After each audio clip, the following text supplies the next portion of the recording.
Welcome to Gripping Tales. Are you ready for today's video? It starts now. Storage units are supposed to be simple. You rent a space, store your stuff, pay your monthly fee. Maybe it's furniture during a move. Maybe it's boxes of memories you can't quite let go of. Most of the time, they're completely ordinary. But what happens when someone stops paying? When a unit goes into default and gets auctioned off to the highest bidder? Sometimes the winning bidder cuts that lock, rolls up that door, and finds something they weren't prepared for. Something that makes them wish they'd never placed that bid. Something that brings the police, the FBI, or worse, questions that will never have answers. Tonight, I'm sharing 5 true stories of shocking discoveries made in abandoned storage units. These aren't rumors or urban legends. These are documented cases that made headlines, launched investigations, and in some cases are still unsolved today. Let's begin. Story number 1, The Body Farm. This story comes from Pensacola, Florida in 2017. A storage unit facility on the north side of town had a unit go into default after 3 months of non-payment. The owner was listed as a woman named Angela Stolt. Multiple attempts to contact her failed. After the legally required waiting period, the facility scheduled the unit for auction. On auction day, about 15 people showed up. Most were regular buyers, folks who make a living reselling storage unit contents. The auctioneer opened Unit 237, and immediately, several people in the crowd stepped back. The smell hit them first. Not overwhelming, but present. Organic, sweet, wrong. Some of the bidders recognized it immediately and left. Others stayed, curious. The unit appeared to contain normal household items, boxes, furniture, some plastic storage bins. But that smell lingered. A man named Rick Watson won the auction for $300. He brought 2 friends to help him clear it out. They started with the boxes near the front. Clothes, books, kitchen items, normal stuff. Then Rick opened one of the plastic storage bins in the back. Inside was a body, human remains, partially decomposed, wrapped in plastic sheeting and duct tape. Rick stumbled backward and immediately called 911. Police arrived within minutes and secured the scene. As they investigated further, they made an even more disturbing discovery. There were 6 more bins, all containing human remains. 7 bodies total, all in various states of decomposition, all wrapped in similar fashion, all stored like someone's unwanted belongings. The investigation revealed that Angela Stolt worked at a medical research facility. The bodies were donated cadavers meant for medical research and education. According to the investigation, Angela had been systematically stealing bodies from the facility over the course of 18 months and storing them in the unit. But here's what haunted the investigators. They couldn't determine why. Angela was never found. She disappeared weeks before the unit went into default. Her apartment was abandoned, her car left in the parking lot. No activity on her credit cards or bank accounts. The medical facility's records showed discrepancies going back almost 2 years, but no one had noticed or flagged it. The bodies were positively identified and returned to the appropriate institutions for proper handling. But Angela Stolt was never located. No arrest was ever made. The case remains open. Rick Watson never attended another storage unit auction. He told reporters that he still has nightmares about opening that bin, about the face staring back at him through layers of clouded plastic, about the 6 other bins he didn't open but knew what they contained. The storage facility was investigated but cleared of any wrongdoing. Unit 237 was professionally cleaned and decontaminated. It was rented out again 6 months later. Rick wonders sometimes if the new renter knows what that unit once held. If they can smell it, faintly, on hot summer days when the metal walls heat up. If they feel it, that lingering presence of 7 people who should have been treated with dignity, but instead were stashed away like broken furniture. Storage facilities are built on anonymity. No one asks what you're storing. As long as you pay your fee and don't cause problems, your unit is your business. Most of the time, that's fine. But sometimes that anonymity attracts people who need to hide something, people with secrets that can't be kept at home. people whose payments eventually stop, and whose secrets finally come to light. This next story involves a discovery that launched a murder investigation across 3 states. Story number 2, the evidence locker. This comes from Henderson, Nevada, just outside Las Vegas in 2019. A storage unit at a mid-sized facility went into default after 6 months of non-payment.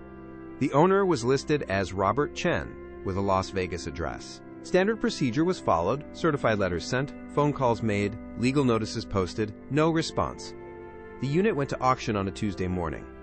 A woman named Patricia Morales won the bid for $850, higher than usual, but the unit was a large 10x20, and through the crack under the door, she'd seen what looked like furniture. Patricia brought her adult son Miguel to help. They cut the lock, rolled up the door, and started pulling items out into the daylight.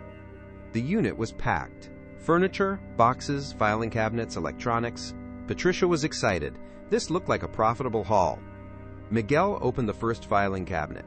Inside were folders, hundreds of them. He pulled one out and opened it. It contained surveillance photos. Dozens of photos of a woman at a grocery store, leaving an office building, getting into a car. The woman appeared to be in her 30s, blonde, unaware she was being photographed. Miguel showed his mother. They opened another folder. Different woman. Same pattern. Surveillance photos, dozens of them, dates written on the back spanning several months. Patricia's stomach dropped. They opened more folders. 8 women total, all photographed without their knowledge over extended periods, all with detailed notes about their routines, schedules, relationships. But that wasn't all. In the back of the unit, behind a leather couch, they found a large plastic storage container. Miguel opened it. Inside were personal items, driver's licenses, credit cards, jewelry, cell phones, all belonging to women. Miguel checked the names on the IDs against the folders. They matched. These were items belonging to the women in the surveillance photos. Patricia immediately called the police.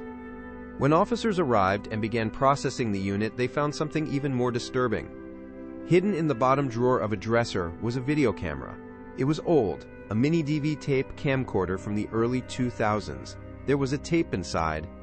The police took the camera as evidence. When they viewed the tape, they found footage of one of the women bound, gagged, crying in what appeared to be a basement. The investigation that followed was massive. The FBI got involved. They identified all 8 women from the folders. 7 of them were missing persons cases from Nevada, California, and Arizona, spanning from 2002 to 2008. The 8th woman was alive.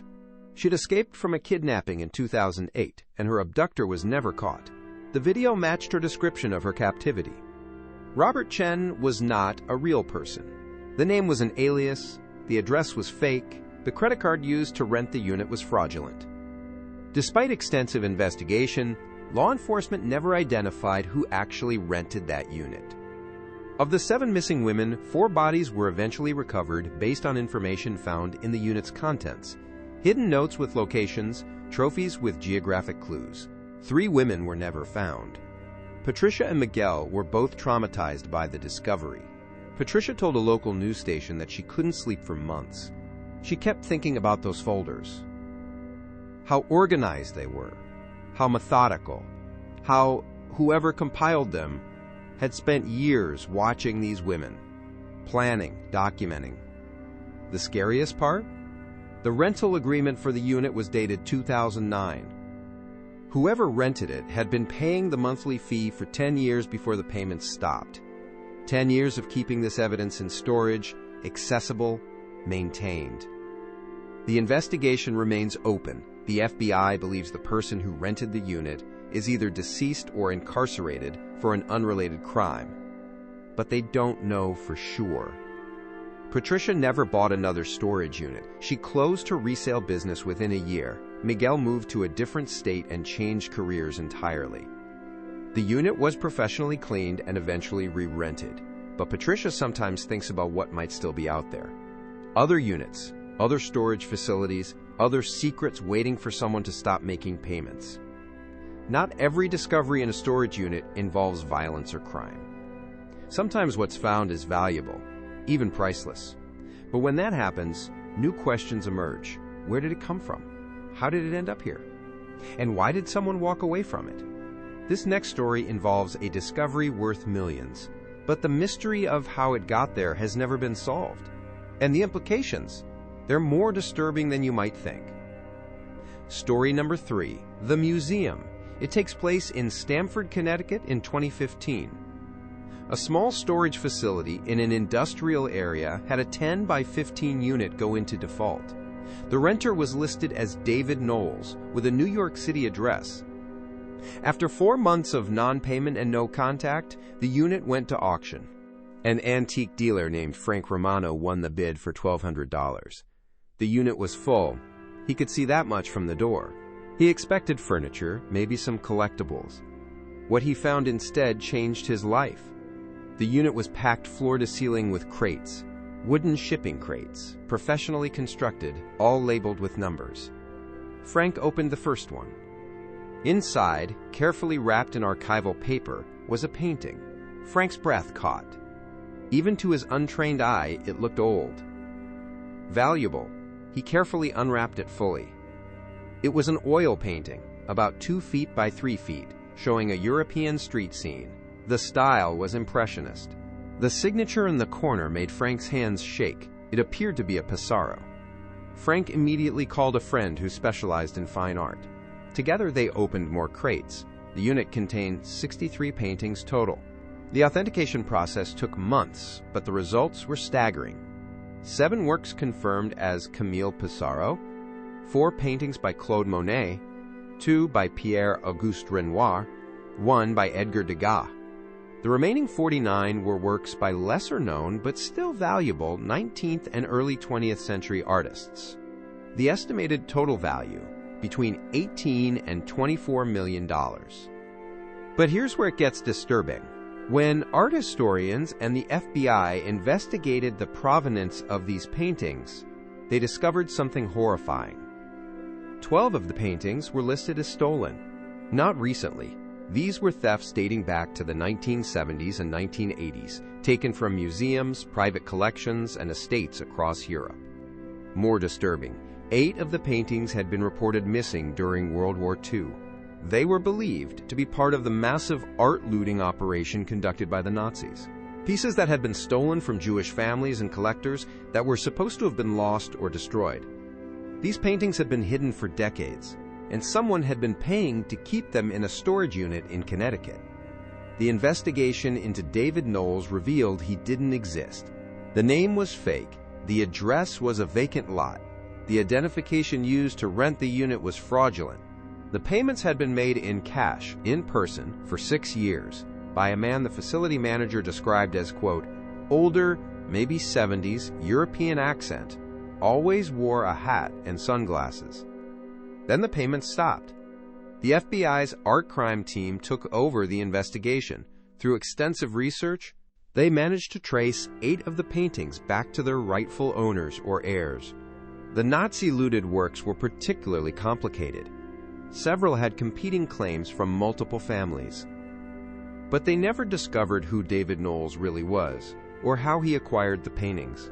The working theory is that he was either a former art thief himself, or had purchased the collection from thieves decades ago. The fact that he maintained storage for 6 years suggests he was waiting for the statute of limitations to expire on certain pieces, or for owners to die before attempting to sell. The FBI believes he's deceased, that's why the payments stopped. But without identification, they'll never know for sure. Frank Romano received a finder's fee for several of the paintings that were returned to their owners. It was substantial, enough to retire comfortably. But he told a reporter that he wishes he'd never won that auction. Because now he thinks about the man with the European accent, about where those paintings came from, about which museums or families they were stolen from, about whether that man watched people die in World War II and then profited from their stolen property for 70 years. The unit was emptied and re-rented. The crates were destroyed. But Frank keeps one piece of wood from one of those crates in his office drawer. He can't explain why. Maybe it's a reminder that some secrets aren't meant to be valuable.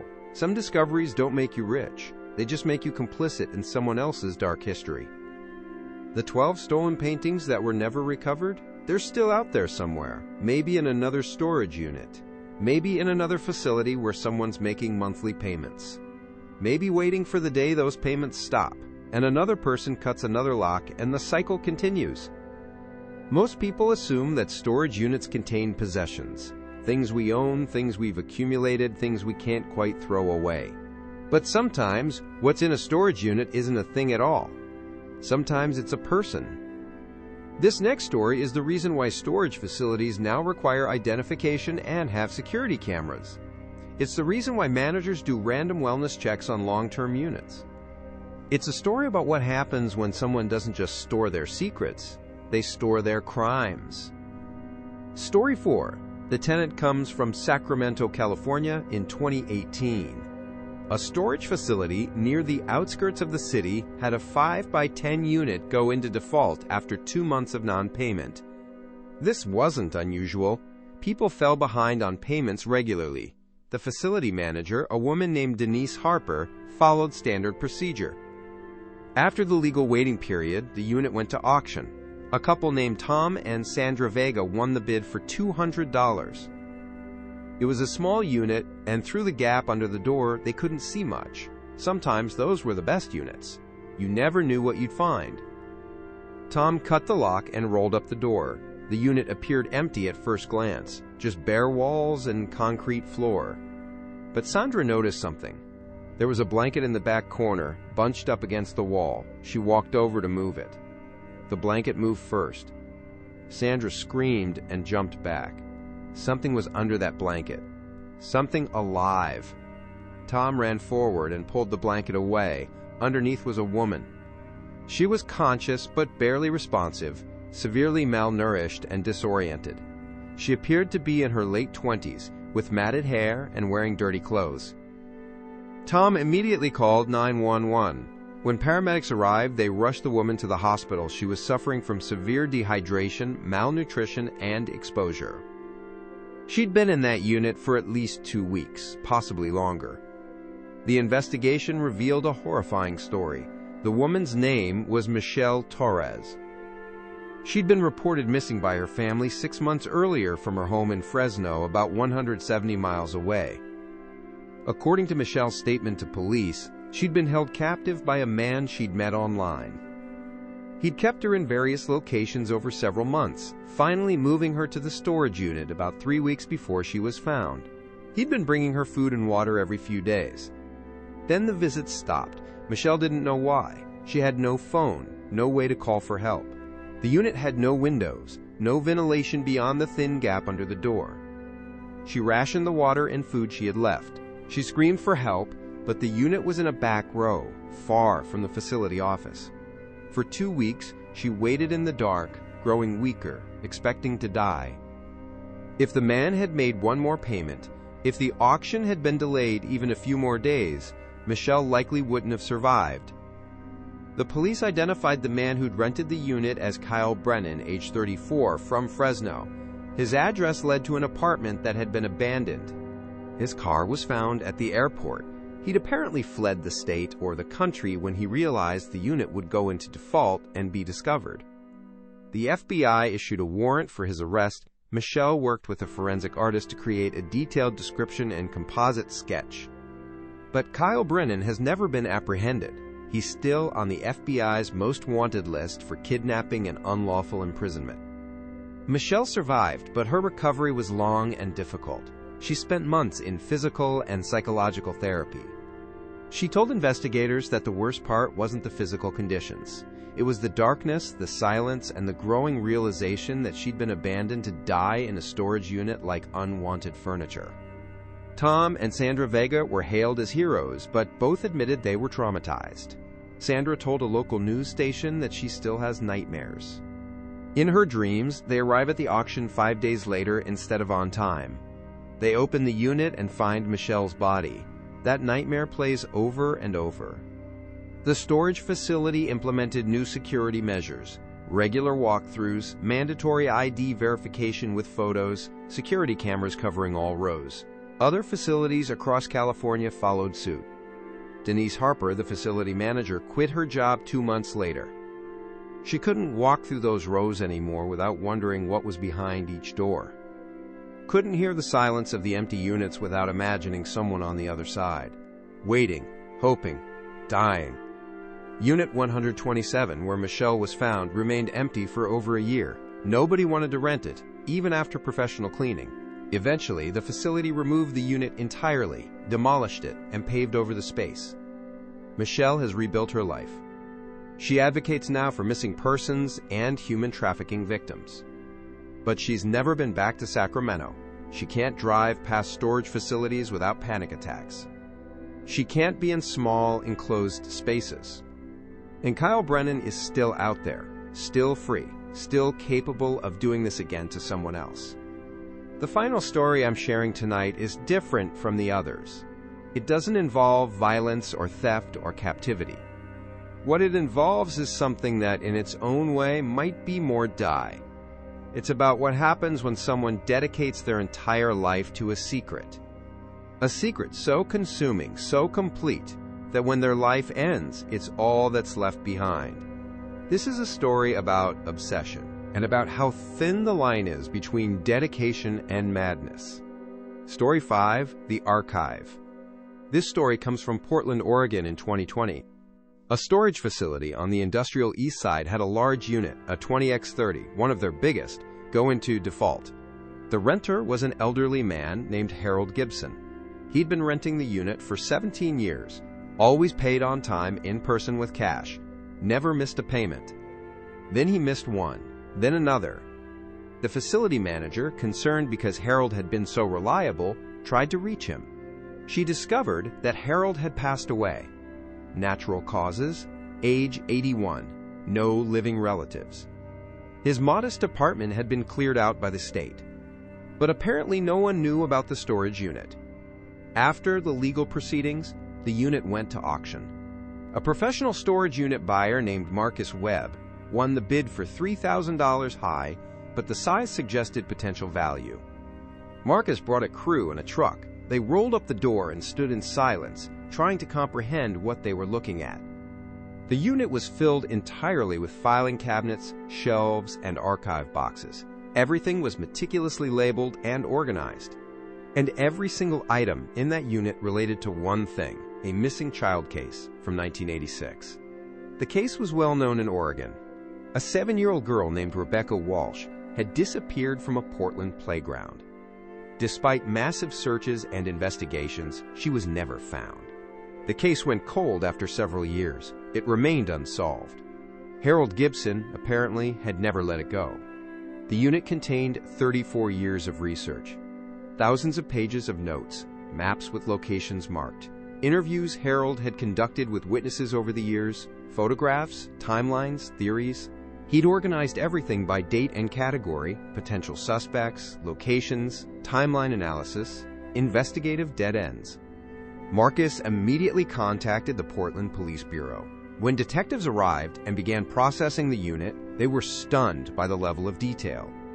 Harold had documented everything about Rebecca's disappearance. He'd created files on over 200 potential suspects. He'd mapped every location within a 50-mile radius where she might have been taken. He'd tracked down and interviewed dozens of witnesses years after the original investigation had concluded. But here's what disturbed the detectives. Harold Gibson had no connection to Rebecca Walsh. He wasn't a relative, wasn't a friend of the family, wasn't a professional investigator. He was just a citizen who'd become obsessed with solving her case. His apartment revealed the extent of that obsession. Rent receipts showed he'd lived in the same small studio for 40 years, working as a grocery store clerk, living below his means. Almost his entire paycheck had gone to the storage unit rental and his investigation expenses. He had no hobbies, no friends, no life beyond work and his research. For 34 years, this missing child he'd never met had been his entire existence.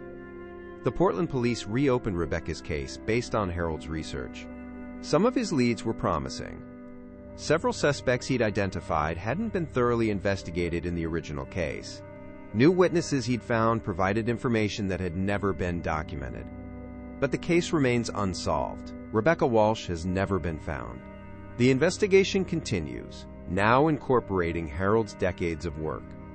Marcus Webb donated everything to the police department. He kept nothing, made no profit from the unit despite his initial investment. He told reporters that standing in that unit, seeing the obsessive documentation of one man's singular focus for over 3 decades had affected him deeply. Because the question nobody could answer was why? Why had Harold Gibson, with no connection to this case, devoted his entire life to it? What had driven him to sacrifice everything? Relationships, comfort, normalcy, to pursue answers about a child he'd never known? The police found some clues in Harold's early notes. In 1986, when Rebecca disappeared, Harold had been at the playground that day. He'd been walking home from work, cut through the park, and had seen her playing on the swings. According to his notes, he'd walked past her 15 minutes before witnesses reported her missing. That was it. That was his only connection. He'd been there. He'd seen her. He'd walked past. And 15 minutes later, she was gone. And apparently, Harold spent the rest of his life trying to correct what he saw as his failure. If he'd stayed 5 more minutes, if he'd watched more carefully, if he'd noticed something. He couldn't bring her back, but he could search, and search, and search. The unit has been re-rented. The filing cabinets and shelves were donated to the police department, who still use them to store Harold's research. But Marcus Webb said he'll never forget walking into that space. It wasn't just a storage unit, it was a shrine, a monument to guilt, to obsession, to one man's attempt to atone for a failure that wasn't even his fault. Marcus wonders sometimes what was worse, that Rebecca was never found, or that Harold died never knowing if his life's work had meant anything at all. The case remains open. Detectives still reference Harold's research.